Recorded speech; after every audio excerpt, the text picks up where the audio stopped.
Last year, we have seen the peak in ransomware attack. We had more attack last year than what we have in the last previous years combined. Interesting enough, this year, the number of attacks is leveling off. Is it something we should be excited for? Well, not really.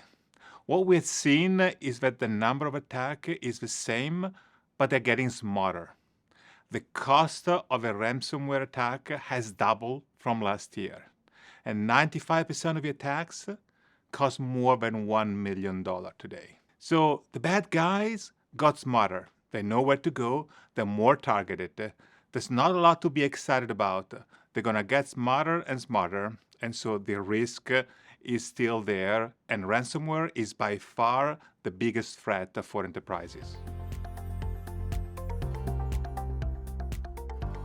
It's all about risk mitigation, and SASE includes many elements to mitigate the risk. For example, we work with many companies implementing SASE, and we work on the journey map. And what we do, we help providing some threat intelligence that comes from our network and from our feed, so that the SASE technology can take information and can detect and block the threat before it compromises system and data.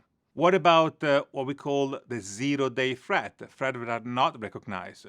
Well, SASE is very useful in that case as well, because the microsegmentation helps to contain the risk to some application and some systems, avoiding the propagation of a risk throughout the enterprise.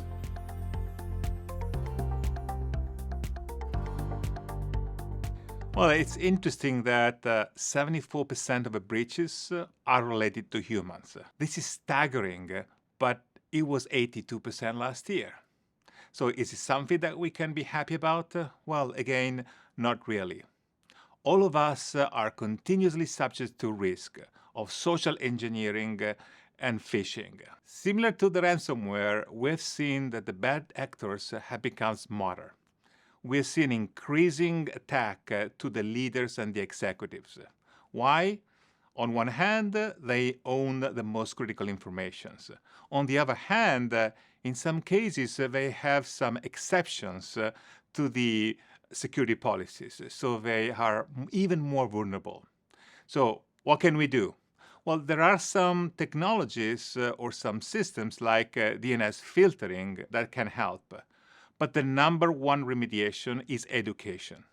Every company has to be relentless in providing education and training to the employees on how to recognize social engineering, how to recognize phishing, and that's the best way to mitigate that risk.